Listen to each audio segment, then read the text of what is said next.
ये दुर्घटना इस फाटक की वजह से हुई। कार का ब्रेक फेल था, वो फाटक तोड़कर ट्रेन से टकराई और ब्लास्ट होकर मैदान में जा गिरी। तुम गेटमैन हो, तुम्हें पता भी नहीं चला। अगर यहाँ फ्लाईओवर होता तो कार ट्रेन से नहीं टकराती ना। क्रॉसिंग पर फ्लाईओवर क्यों नहीं बनवाते तुम लोग? हवलदार साहब, पैसे कहाँ हैं?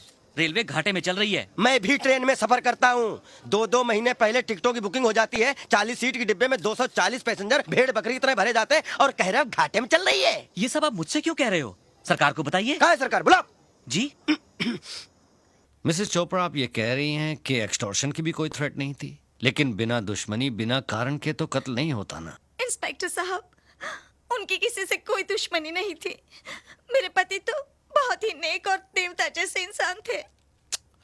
कमाल का कलयुग है भाई। देवताओं के भी खून होने लगे, इन्हें भी सिक्योरिटी दो। अच्छा, यही है वो कातिल जिसने मेरे दोनों पार्टनर्स का खून किया है। कमीने, मैं तुझे जिंदा नहीं छोड़ूंगा, फांसी पर चढ़ा दूंगा तुझे। आप जल्लाद हैं? क्या बकता है? फांसी पर चढ़ाना जल्लाद का काम है। अरे वाह, ये तो लेटेस्ट न्यूज़ है। क्या? कमाल है डैड, आपने कभी बताया नहीं कि आप जल्लाद भी है? Shut up! हाँ?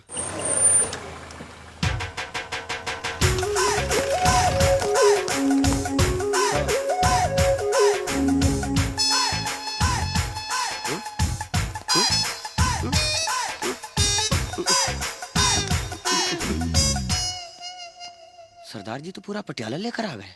ये सब क्या है पुत्र? पाजी पता नहीं। देखिए सरदार जी, आप इस लड़के को पहचानते हैं? बिल्कुल पहचानता हूँ जी, अपना ही बच्चा है। मेरे गैराज में काम करता है पार्ट टाइम। इस लड़के ने 2 खून किए हैं। हाँ? क्या? पहला मर्डर 29 तारीख को और दूसरा कल शाम को। मैंने आपको ये पूछने के लिए यहाँ बुलाया है कि 29 तारीख को सुबह से लेकर रात तक ये लड़का आपके साथ में था।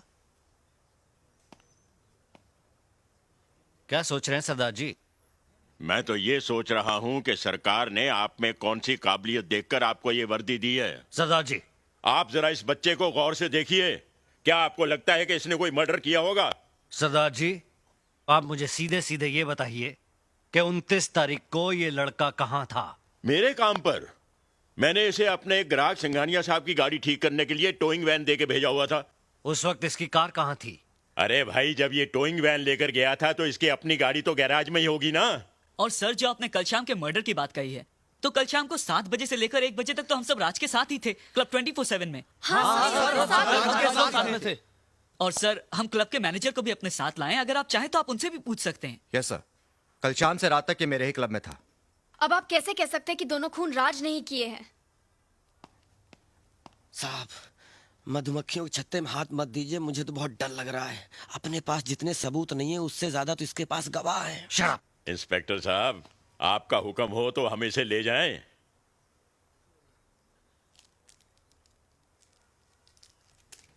कानून का भी अपना फंडा है, या तो फाइल बंद होती है या मुजरिम बंद होता है।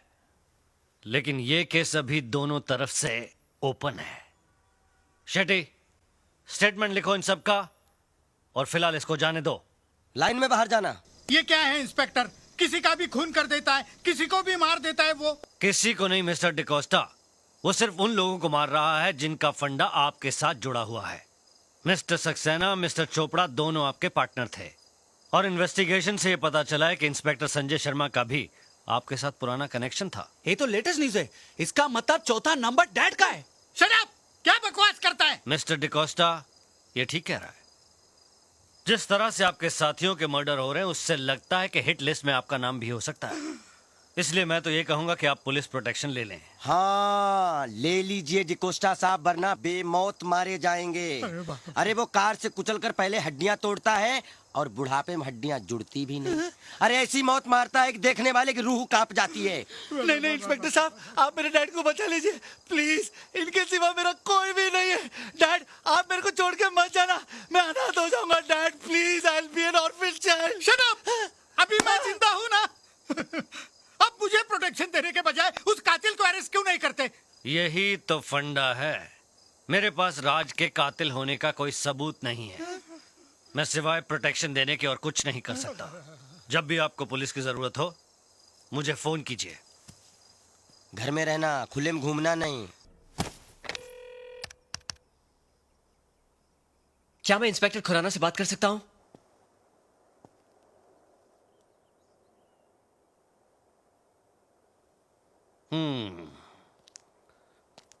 तो जब तुम यहां पहुंचे तो ये कार पहले से यहां मौजूद थी। जी ये कार कंप्यूटर से चलती है क्या? नहीं तो क्या रोबो चलाता है इसे? सर, आप ये कैसी बातें कर रहे हैं? अरे तो फिर फंडा क्या है? ये कार यहां पहुंची कैसे? माता जी, आप तो यहां पहले से थी, आप बता सकती हैं? नहीं, मुझे नहीं पता। नहीं पता। जब तुम कार के चोरी होने की कंप्लेन मुझे लिखवा रहे थे, उसी समय इस कार से किसी ने एंथनी डिकोस्टा को टेलीफोन बूथ समेत उड़ा दिया और फिर ये एक वफादार कुत्ते की तरह अपने मालिक के घर पहुंच गई। इसका मतलब क्या है? सर, ये मैं कैसे बता सकता हूँ? मैं तो आपके साथ था। मैं बताऊं रियल फंडा क्या है? तुम ये कार किसी और को देकर उससे मर्डर करवाते हो।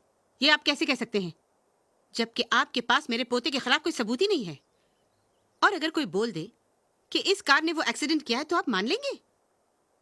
चलिए मैं बोलती हूँ कि वो चारों मर्डर आपके जीप ने किए हैं। ये क्या फिजूल की बात कर रही हैं आप? फिजूल की बात कर रही हूँ मैं?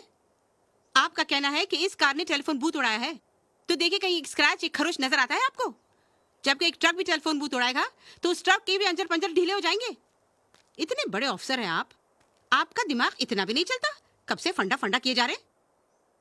एक तो मेरे पोते ने खुद आपको फोन करके बुलाया, उल्टा आप उसी पर इल्जाम लगा रहे। अब तो मैं इस कार को लेकर कमिश्नर के पास जाऊंगी और उन्हीं से पूछूंगी कि आपको ये कार टेलीफोन बूथ से टकराई हुई लगती है। आप कमिश्नर के पास जाएंगी? जरूरत पड़े तो होम मिनिस्टर तक पहुंचूंगी मैं। सर, अब हमें लगता है हमारा अंतिम समय आ गया है। इसके पहले माताजी होम मिनिस्टर को अपने होम पे बुला लें और हमारा होम खतरे में आ जाए, हमें अपने होम के लिए निकल लेना चाहिए sir. Shut up! Sir, Shut up! Sir